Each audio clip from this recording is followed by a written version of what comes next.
invited guests, faculty, staff, family, friends, my lovely classmates. It's an incredible honor to be standing here today. Class of 2019, thank you for this honor, and congratulations to us.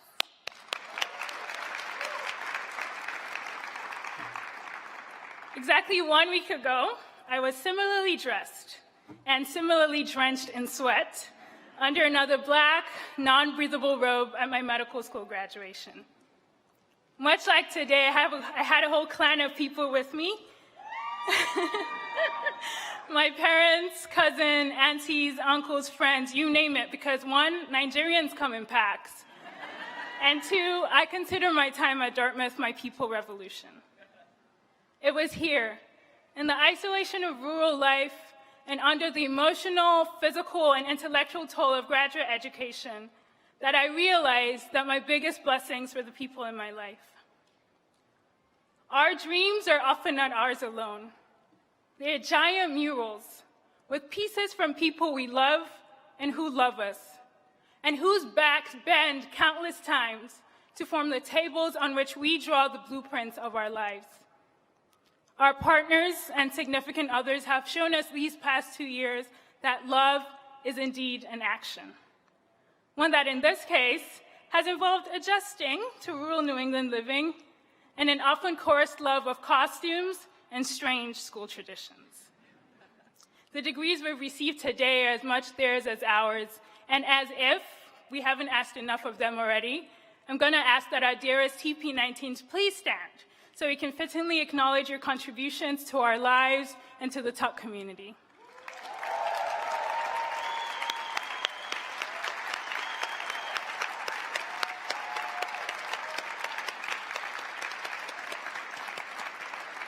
Thank you. As you can imagine, I've spent the last 3 weeks on YouTube, watching commencement videos and scouring the internet for tips as I generally perseverated over what to say today. Thankfully, though, I came to a very calming conclusion. They're all the same.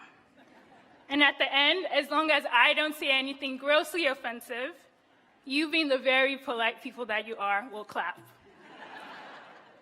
So I'm going to delay my little nuggets of wisdom and start by acknowledging the irony of my being here before you today. For those who don't know me, hi, I'm an introvert. I'm a 2 pizzas can feed this group kind of woman, which means I've probably missed half of all social events at Tuck because I don't do big groups. I'm the person who shows up at Razor at 9:30 for a party, but by 10 is tucked nicely in bed, watching not even Game of Thrones, but Jane the Virgin. I like Jane the Virgin. So I find it completely hilarious that today, on my last day at Tuck, I'm spending it talking to 1,200 people at once.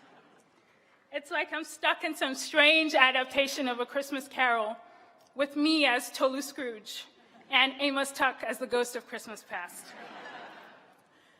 But this is the magic of Tuck, a place of reinvention, of stretching and change, a place where seeds of dreams that once lay fallow receive life, and the quiet whispers of your heart find audible expression. This is Tuck. A place where you arrive never having skated in your life, but after one coffee chat with your ice hockey Olympian classmate, you emerge an ice hockey goddess. I like to stop here and acknowledge that this is not a reference to me. Ice hockey is yet another Tuck tradition I did not participate in. For many of us, Tuck has been the place where we found love, romantic or otherwise, in people we didn't know existed 2 years ago.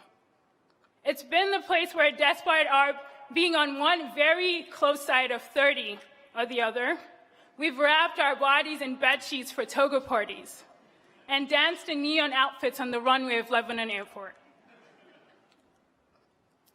This place has been a home of sorts, a haven quiet enough to encourage reflection about who we've been and who we are, but still noisy enough to drown out responsibilities and the once firm boundaries we had set for ourselves. From this home base, often borrowing from future resources, we've traveled the world. Namibia, Ghana, India, Singapore, Peru, Colombia, Australia, Austria, and many other magical places. Within these talk walls, we found courage to transform a mother's salsa recipe into a business, to turn a love for dance into sustainably sourced dance apparel. Here, a teacher has become a general manager. Another person has exchanged an oil rig for a consulting office, and a doctor now understands what bonds are. But in case you think I've waxed overly poetic about Tuck, Tuck's magic is also pragmatic. Excuse me, I need water.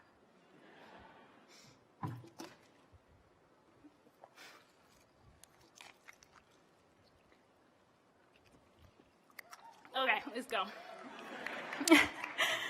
Tuck's magic is also pragmatic. The kind of magic that takes your lofty dreams, pats you on the head, and then offers you a letter to McKinsey and a mildly cirrhotic liver. But we're here today because our time at this magical place as we know it is about to end. Even though the Tuck Alumni Office would like all of us to remember that our contributions to Tuck do not end here. So what happens next? Or as undergraduate student Michael Sun recently asked in a Dartmouth article, what happens when the music stops? Or the Tuck version, what happens when you can no longer belt Sweet Caroline with the regressions? What happens when there are more than 2 bars at your next city and no one recognizes you anywhere? Here come my nuggets of wisdom. 1, remember what the music meant for you and what it made possible. For me, the music was a broadening of intellectual worlds. I fell in love with macroeconomics, learned about capital markets, and discovered that financial accounting is a foreign language. I got to know many of you over shared meals at your homes, in study groups, cabin nights, and while listening was a vital part of my Tuck experience, the music meant I discovered my voice was equally as important at the table. The music got me an internship at a school in South Africa I had adored for a decade, and showed me that even though I had never worked in consulting, I too now had the tools and the language to thoughtfully solve business problems. In a week, I'll be beginning a career in which people will essentially be handing me their lives. It's a daunting prospect, and one I honestly do not feel completely prepared for. But I'm holding the courage that has swelled in my heart these past 2 years. I will learn as I have learned here, and I'll discover new ways of thriving as I have here. I'm certain we all will. 2, remember that the music was an orchestra of our individual sounds. I mentioned that my time at Dartmouth was my people revolution. Medical school was emotionally challenging for me because the hours of solo study required were isolating. Reaching out thus became more about surviving than about socializing, and I came to appreciate human connection as an essential life force. The best part about Tuck, the reason many of us are currently in considerable debt, is for the opportunity to connect with members of a tribe, those who've gone before, those who are here now, and those who will come after. The connections I have made with you have enriched my life. As someone who loves stories, the narratives you carry in your bodies, many of which you've shared publicly at Talk Talks, are gifts. You've encouraged me to hold off on judgment. You've encouraged me to even expect and appreciate the complexity of human character. You've taught me to allow people's stories unfold. So as this music stops, and you venture into new offices, into new countries, into spaces where no one knows your names, remember that as long as there are people, there will be music again, and that you, in part, are responsible for that music. Create rhythms you'll be proud to dance to, and that even the most reluctant will feel safe moving to. But entertain a level of discordance, because in this orchestra, it is often better that not everyone plays the same tune. 3, the music stopping today will lead us into different industries and have us occupy positions of power. Many of you will be responsible for the tunes that whole communities, perhaps even the world, will be forced to dance to. The medical community recognizes this imbalance of power and brings new members into its fold with the charge to, first, do no harm. I took a similar oath last week and would like to extend to you a version. Do no harm, or at the very least, be conscious of the harm you're doing. For a wise leader, ignorance should never be bliss. Actively seek to understand the implications, positive or not, of your actions, and then decide what to do with that knowledge. A few last thoughts. You can think of them as an introvert's parting blessings. Spend time with yourself.